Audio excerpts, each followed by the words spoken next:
All right, ladies and gents, welcome to the Fuel Only podcast, a brand new podcast bringing you the latest and greatest in NASCAR news, entertainment, and maybe a couple winners, Joey. Maybe we'll pick a winner or two this year. Yeah. My name is Shane Dunnigan, and I'm here with the great Joey Glover. Yes, sir. This podcast is brand new. We decided to name it the Fuel Only podcast because you know why, Joe? There's nothing better than when your driver is about, 6 seconds back. And you get that fuel. And all they get is fuel, no tires. And you don't know if it's going to work or not. No, usually it doesn't. But, Larson's done it a few times. Larson's done it a few times. And we know Larson's your guy. Yeah, damn right. I tried finding my Chase Elliott hat before we did this, but couldn't find it. So maybe it's a sign he's, I'm not going to say washed, but it needs to be a good year. It has to be a good year. Yeah, Chase needs a good year. Last year was not the best for him, but you know what? Late, to screw Larson a few times, he had a few good runs. He did. But we'll get into that. Yeah, we'll get into that. But yeah, I grew up watching NASCAR since I was old enough to watch TV. My dad was a huge Jeff Gordon fan, and I kind of think that's Chase went into the 24 car, and he became my guy. I know he's the popular guy. That's not why I like him. And my boy over here had to go Larson. I unlike you, I didn't watch NASCAR as a child. My family was not into it, but during COVID, they started running on, as you guys know, Wednesday nights, Sunday nights. That was all we had. And it was all we had. So literally, it's all we had. So I started watching NASCAR 2020. That was the year where Harvick and Hamlin decided that they were going to win every single race that year. Really entertaining. Got into it. As everybody knows, Larson was suspended that year. Is that why we hate Hamlin? Well, we hate Hamlin. We hate Hamlin for a multitude of reasons, as I'm sure you guys do as well. But yes. But yeah, so then the 2021 season, Larson came back, and I hadn't really picked a driver yet. And if you remember the 2021 year, Larson was pretty special. And we're both from California, so yeah, right. I mean, that made it pretty easy. 45 minutes from me, hour 10, I think it was. Yeah. So. A little farther from you, but so yeah, I got into the 5 car and haven't turned back since. He's broken my heart many times, but that 2021 year is pretty special. He won you some money. He's lost you some money. Yeah. I don't know. I'm probably down, but yeah. Pocono blowing the tire. Oh man. Anyways, so yeah, I was driving. It's funny. I was driving to went and got some groceries with my wife yesterday, and I started telling her. I said, "Hey, babe, Daytona's this weekend," and she's rolling her eyes. Already. And I go, yeah, it's going to rain. And she goes, listen, you bitched all year last year about the rain. I can't take it anymore. And I said, listen, it's dry all week in Florida. Boom. Sunday comes around. Guess what happens? Rain delay season. We should have named the podcast The Rain Delay. I think maybe that would have been better. But it would have probably, and then upload it on Mondays after the race. Or Tuesdays, right? If they're running on Mondays. Oh, exactly. Yes, Tuesday. So, but yeah, I mean, we're here to have fun. We don't know any more than the next guy or any less than this or that, But I'm going to let him break it down on kind of how it's going to go or how we're going to try to have it go. It may be talking straight this, that, but I'm going to have him break it down for you. So full disclosure, we don't listen to a lot of NASCAR podcasts. We're trying to be original. If this isn't original, well, I'm sorry. The way we're going to break down the podcast is we're going to do it in stages, right? If anybody who watches NASCAR, there's stage 1, stage 2, and stage 3. And then at the end of that, we're going to do overtime. Because there's a lot of overtime. There is. They throw that debris on there. Yeah, they'll throw the guy to spin. They'll throw the caution late, So, and then OT, we'll throw some picks. We're going to do a little gambling segment and some picks for who we like to win. So that's how the podcast is going to be broken down. It could change. It could change. You never know. But we're going to roll with it. And we hope you guys enjoy it. So here's stage 1. Stage 1. We know the intensity builds up. Wow. What a run. Blaney gets to win stage 1. All right. Stage 1. Always the most entertaining part of the race, as you well know, Joe. Yeah. Yeah, very. It's like the NBA first quarter where they're trading buckets. So stage one, we are going to talk about last week's race, and we live in Northern California, so not too far from LA, 5-6 hour drive. I always had planned to go. Joey's got children, so he was unable to go. Those three little rugrats. Yeah, it's not the easiest to get there, and I can't leave the wife, or if I do, you bring the kids, and you could leave the wife, but you'll just pay for it later. Yeah, exactly. So it's we watched it on TV for the first one, and there was rain in the forecast. So oh yeah, so I'm driving.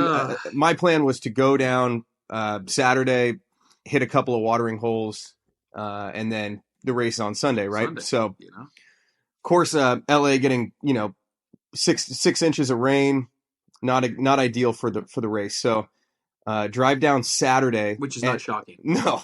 Which is not shocking. Yeah, well, the rain, start of the season, the rain delay podcast, right? So yes, going down to LA with a couple of buddies. We driving down Saturday morning on Highway 5, just gutting it out, and get down to LA at about 2:00. Get to our buddy's house, and I get a text from Joe. Yep. And guess what? They're running tonight. Yep. And the race is free, which is even better. Did you ever get your refund? How's that work? I got to check. I think everybody who bought tickets for Sunday got their race refunded. But you might have to go in there and ask for it. They're not going to just put it back on the card. We'll see what Ticketmaster's all about. All right. Ticketmaster may be future sponsor of the pod, so you don't want to. We don't want to piss. Exactly. We don't want to piss them off. Exactly. We need some tickets. To yeah. So go down to LA. Get down there about 2:00. Get the text from Joe. They're running tonight, and I'm ecstatic because I figured, they might not even be running this week. But it did cut into the pregame. But it did cut into the pregame. You're absolutely right. Yes. Had to cut the pregame beers down to about 3, maybe 4. We get over to the Coliseum, and by the time we get there, they were already on lap 42 because the first green flag run was pretty quick. They were moving. Yeah. No, you had texted me, and you had showed me what'd you send me? Oh, the Hendrick hauler, and I'm like, man, this race is already halfway through stage 1, I think, and you're not even in yet. So I mean, it was a killer, but at least you got to see the race. Yeah. So got in. We had put a bet in on Ty Gibbs at 21-1, and we had thrown each of us threw $100. So we were thinking, hey, throw a little long shot here. Maybe Ty Gibbs will get us a steak tonight. 4 or 5 grand. I mean, yeah. So we get there, and what do you know? Ty Gibbs is up front. Him and Hamlin duking it out. Yeah, they were stage 1, and me, 2 buddies, and about 8,000 other brave souls were there. It's pretty empty. Yeah, it was. I would not that I was disappointed. I know it's LA. I know it's California, which isn't the greatest for NASCAR. I mean, rest in peace, Fontana. Yeah, which I'd been there. Me and my parents used to go there quite often. I'm not saying every year, but we'd gone there, and I don't necessarily think it should have been taken away. And I know we're getting away from. Well, it's just the Clash, so I'm not. Yeah. Yeah, it's tough to get rid of a track that wasn't bad, and that you want to go to a short track, which I get. Which I don't know. We'll see how that plays out. But anyways, Ty Gibbs. Yeah, Ty Gibbs, man. He was having a good day. He was having a good day. And a couple late restarts burned him. He's inexperienced. He's inexperienced. He got bullied around a little bit. He was horrible. Horrible in restarts. Yeah, he had speed. He did. I think he had the number 1 car. I do. I for sure thought it was a lock if he could have gotten that last restart. And I know Logano got, irked, kind of pushed him up. And I don't think necessarily that Ty Gibbs did it on purpose. I think it was just inexperience and short track racing. I mean, you saw what happened. I mean, there were guys. I mean, how many incidents were there? Oh, there was a bunch. 4 or 5? Not like last year. I think last year there was about 15 cautions, but this year there was, I think, 7 or 8, if I can remember correctly. Yeah, and how many guys wanted to throw blows after? I mean, I know Larson and Bubba got into it on the last lap. Bubba pushed Larson deep into the corner. Larson paid him back. And Bubba finished 12th. He didn't even finish the race. He went out the exit. I mean, I know he tweeted about that. He had said, I don't know how I finished 12th. I mean, but I will say, I probably rather would have been there. Fox coverage was horrible. We didn't get to see any of those replays. I don't know if I told you that. No. None of that stuff was on TV. They didn't show anything. They didn't show Chastain getting into Reddick. Is it Reddick? I believe Reddick. I think it was Reddick. Ran him up into the wall. Bubba gets spun. They don't show why he gets spun. They just said, oh, he's spun. He's in there. He takes off out the exit and finishes 12th, which, you know, it's a clash. It's and then exhibition. And then your boy Chase had some problems. Yeah. I had gotten busy with, you know, he was running top 10, I think, all day. And then all of a sudden you text me, where's Chase? Yeah, I got busy with the kids. He's in the infield. He's in the infield. And so, yeah, it was short track racing. I mean, I think Bubba, I'm pretty sure he said to his crew chief, he goes, I'm in fuck it mode. And, you know, we're trying not, you know, we don't want to swear too much on this. And, you know, if younger kids, you know, happen to eventually start watching this, but, you know, here and there, if we'll blame Bubba, we'll blame Bubba for that. Yeah. He said, fuck it. I'm in, I don't care mode. I'm in fuck it mode. You know, it was, what else are you supposed to do? I mean, it's hard. It's hard racing. And I mean, the fact that some of these guys did get upset was kind of baffling to me. I mean, it's an exhibition. You're there to have fun. I mean, it'd be hard for us to get in a car and think that you're just out there having fun. No, yeah. You're still competitive and you want to win. But you know, you're hitting the next guy in front of you. You're getting hit behind. So to overreact, and, you know, a couple of them that Logano getting into Ty Gibbs here after the race, and who else? I think Stenhouse went into John Hunter? Yeah, it was John Hunter.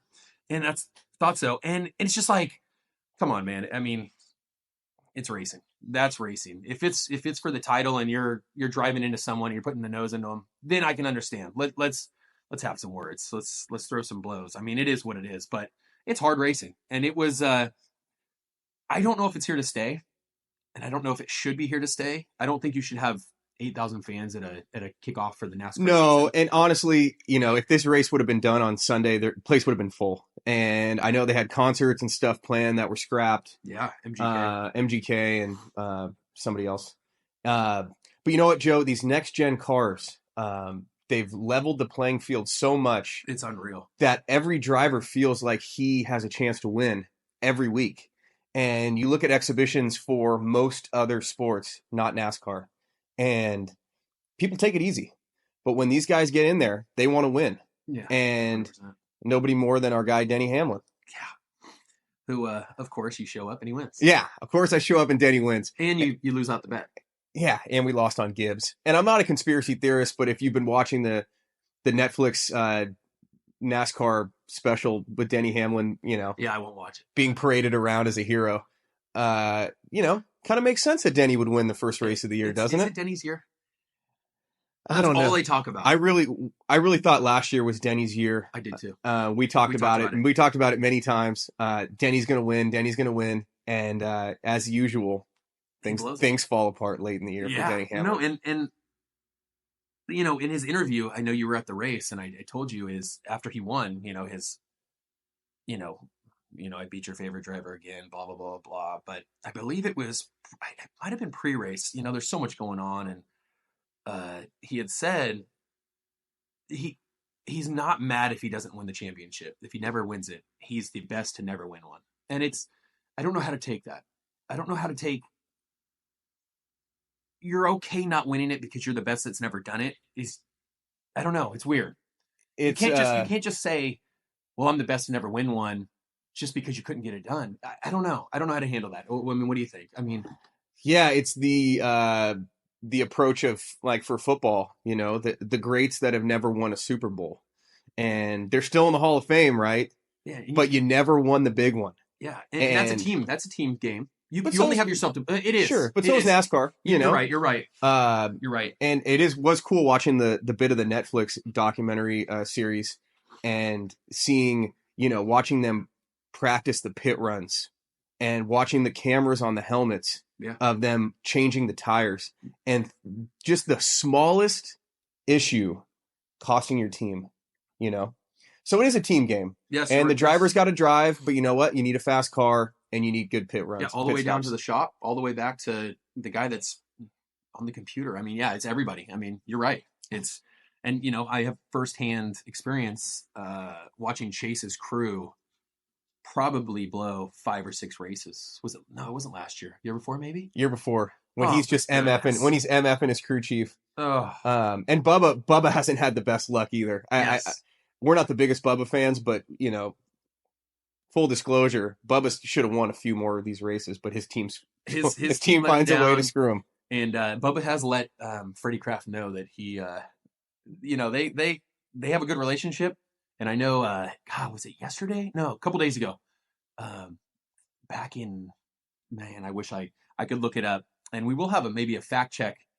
Yeah, maybe we'll do a fact check. We'll do a fact check segment. But I don't know what year it was. I know it was Winston Cup. So, I mean, we're talking, 30, 40 years ago, whatever it was. And anytime, did you see that? Anytime a driver would get on the crew chief, verbal abuse, swear at him, something like that, it was a $500 fine. Whoa. And Freddie Kraft, I guess, tweeted Bubba Wallace and said 500 times 4,000 or something. I'd have to, go through it again, and we will.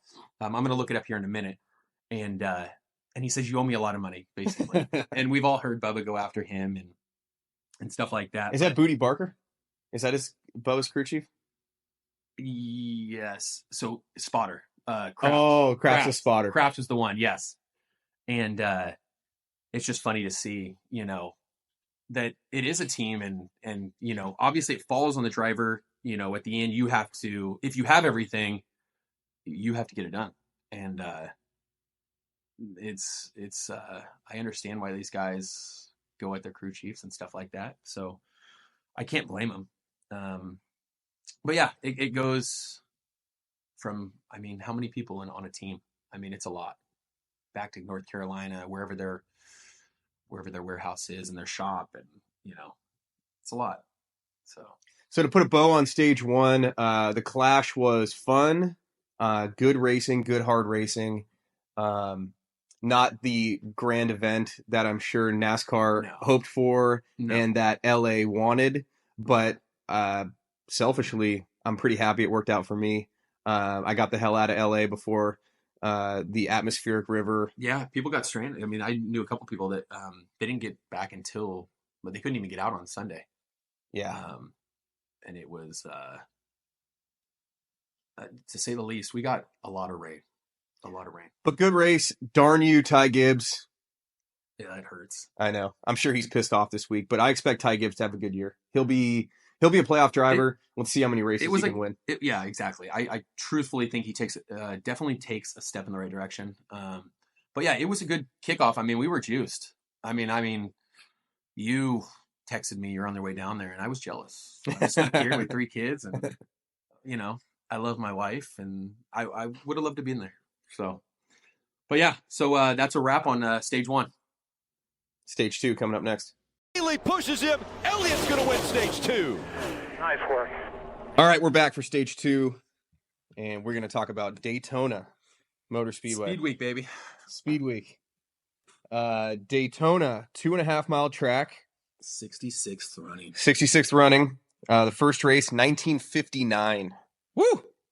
500 miles.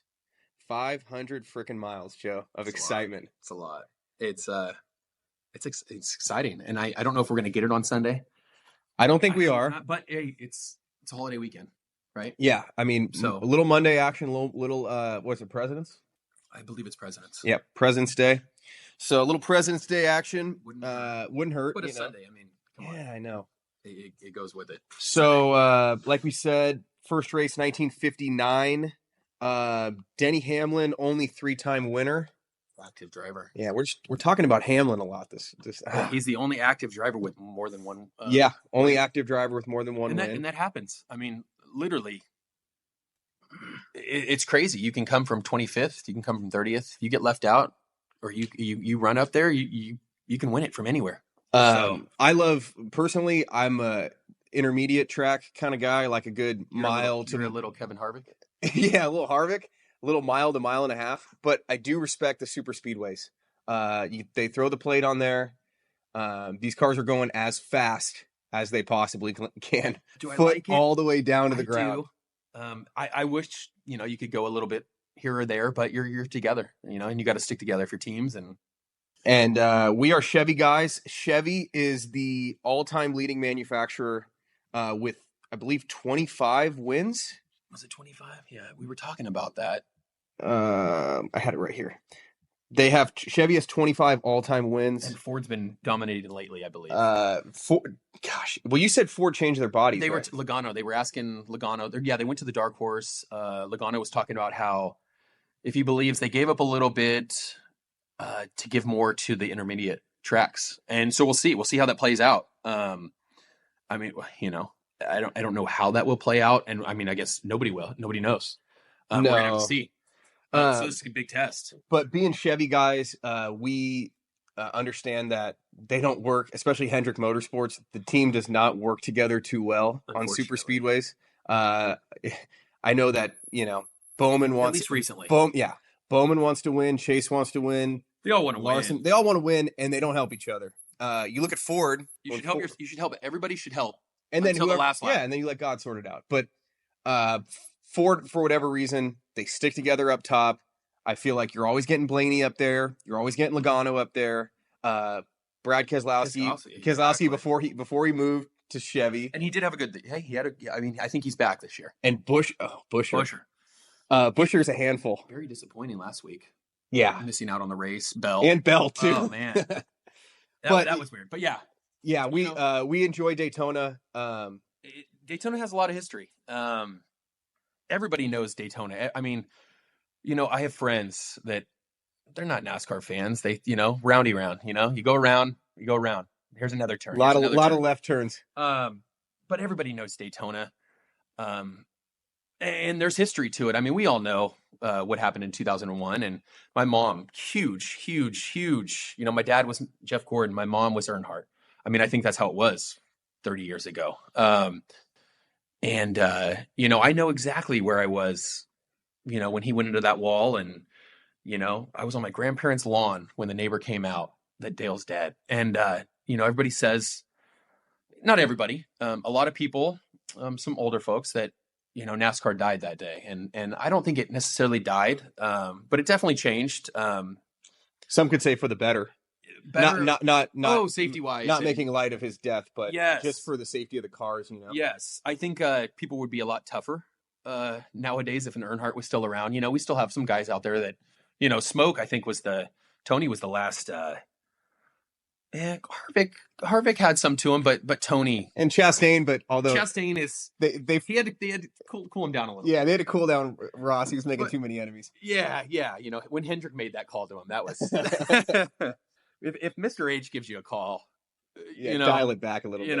And but there's lots of history there. And, my mom, and I'm sure a lot of fans, when I go in and I read some articles and I read, I'm on Twitter or X, whatever the hell we call it now.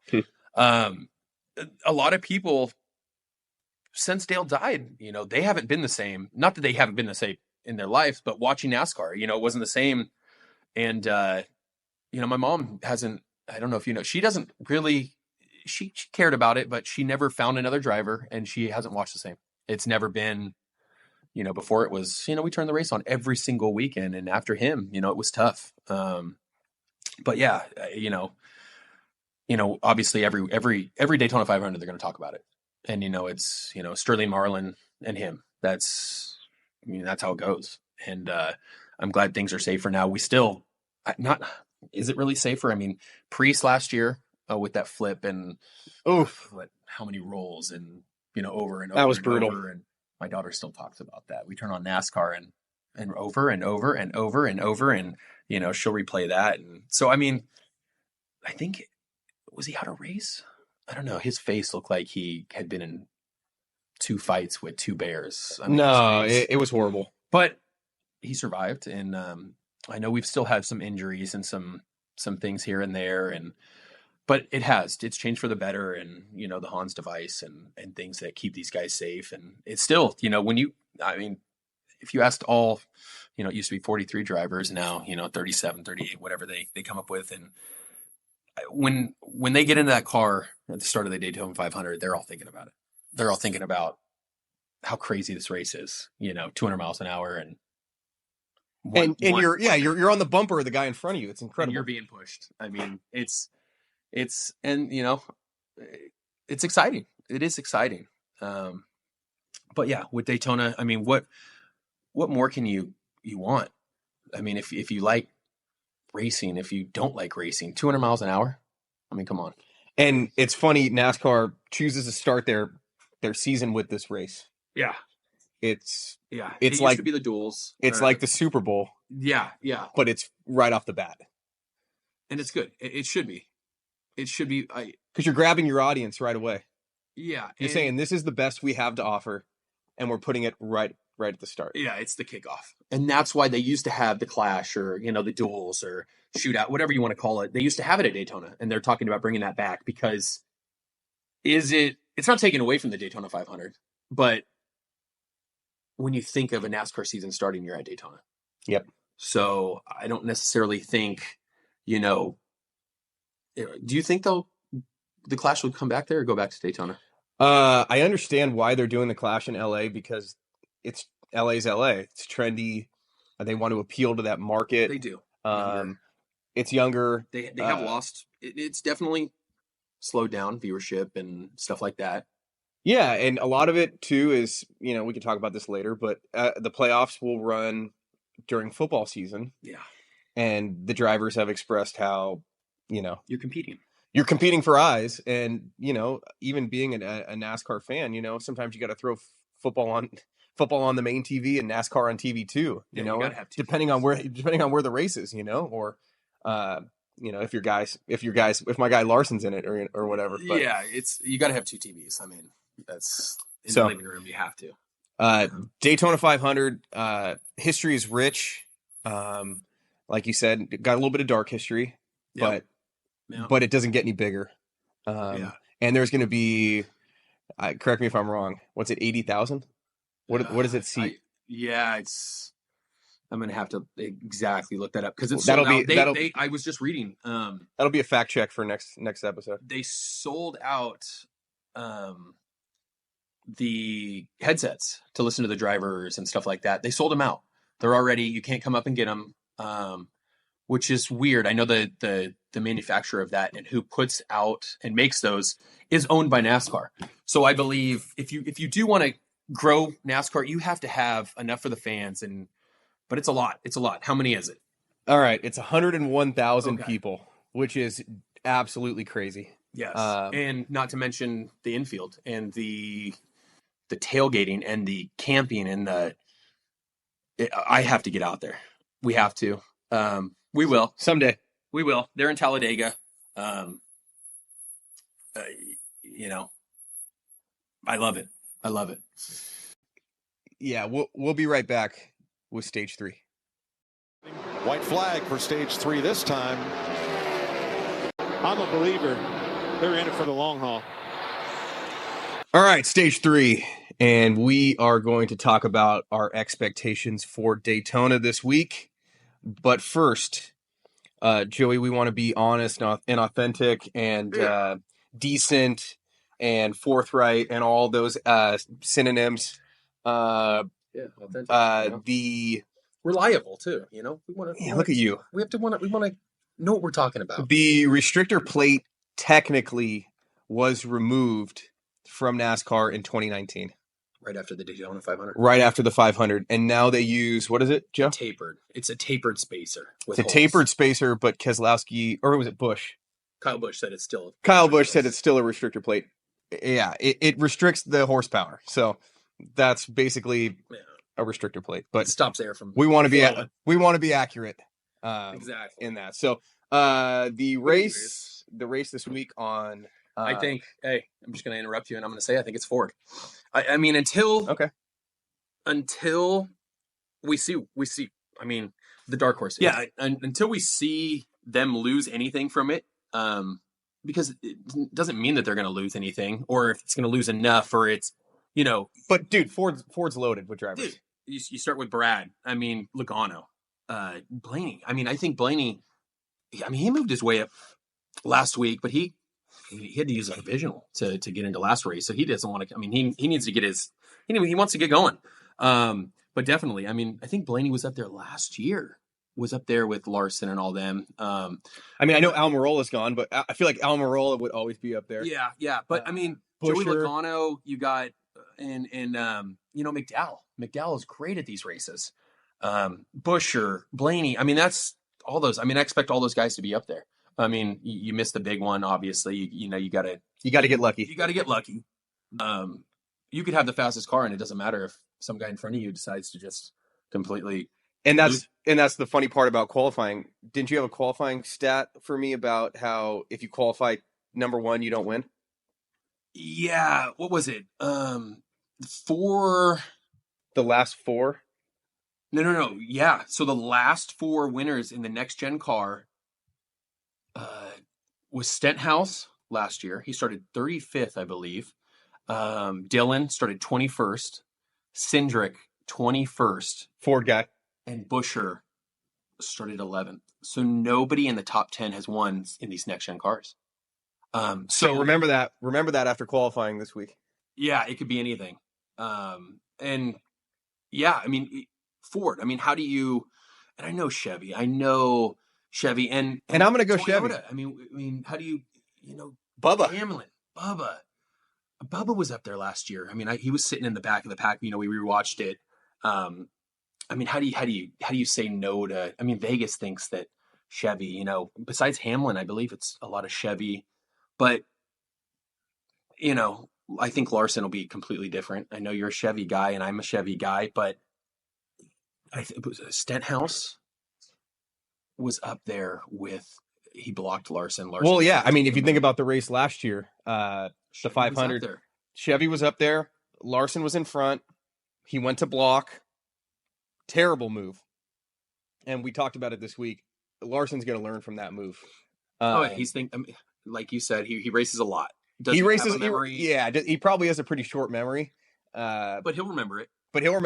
And I think he mentioned afterwards, it was him or somebody else, that you don't want to be in front necessarily at this track going into the last lap. You're sitting because they're going to abuse you. They're going to take your wind, and they're either going to wreck you or they're going to go around you. So you almost want to be in that 2 spot, and with some help. With some help, you got to have help. Have to. You're going to go Ford. I'm going to go Chevy this week. We got Chase, who races really well at these tracks, and he needs it. Larson, always fast. Bowman will throw you for a loop, and then you got Byron. You got Byron. Hendrick always, and then you got the likes of Stenhouse, who's a great super speedway racer, and you got Austin Dillon, who's just that's what he lives for. He's a pest, It's that race. Austin Dillon, he's got that circled on the calendar as one of the races he needs to keep winning. That's the Super Bowl for him. And no disrespect to Dillon, and I hope it's a better year for him. I like Dillon. He's Chevy. I mean, but he struggles, but he doesn't struggle at Daytona. And I don't know what it is, and hopefully they get something else going this year. But basically, 3 out of the last 4 years has been Ford.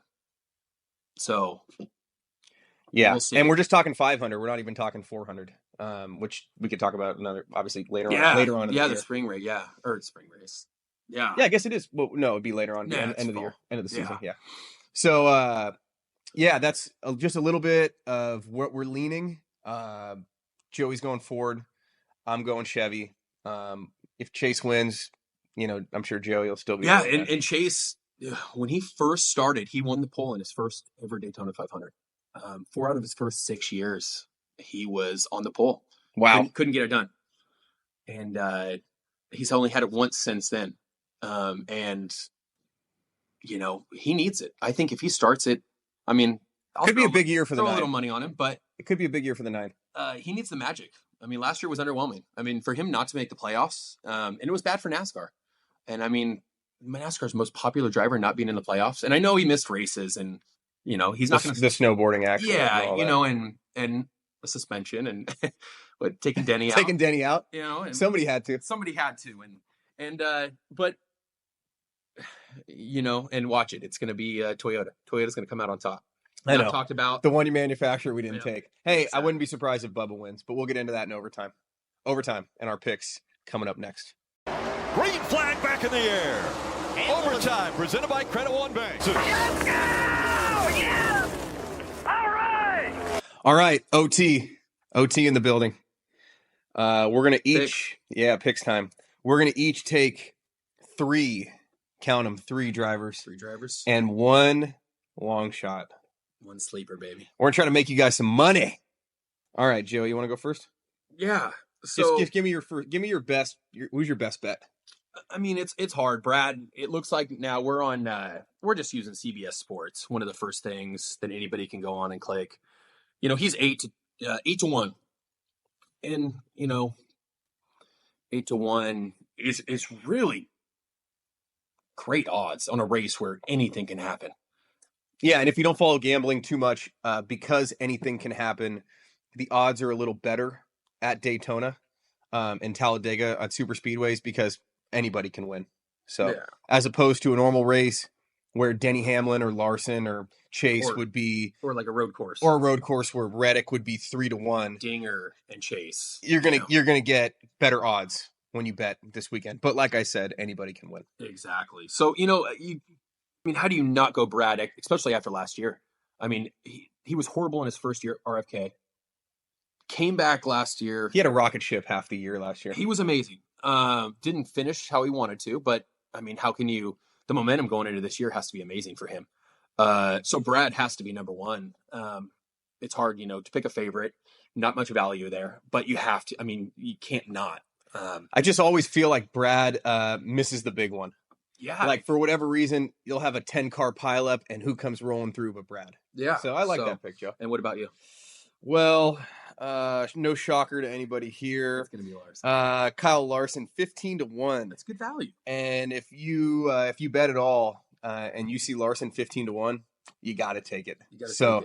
And explain that. So 15 to 1, if you put $10. You put $10, you win 150. You put 100, you win 1,500. So I will be my number 1 bet this week will be Kyle Larson. I will be on him, and you have to. And I there's going to be some listeners that aren't going to be shocked by that. But you have to. And it's not a popular pick. It's not you doing that because you like him.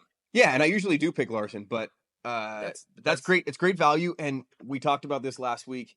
He's due for one of these. Yes, there's a few guys who are, but he's one of them. And my next one, I wouldn't be shocked at all. I wouldn't be shocked.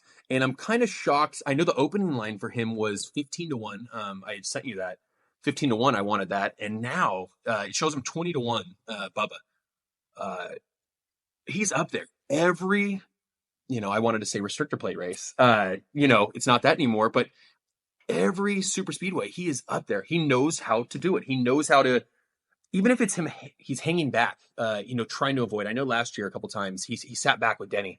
He knows how to avoid him, the big one. He knows how to get back up. And 20 to 1, throw $20 on him. No, for sure. I'm not the biggest Bubba guy, but Bubba is a problem at these tracks. So and he's only if getting you better. can get if you 2311 is, and they got great cars. Yeah, what is this, third year 2311? Sounds like it. Something like that.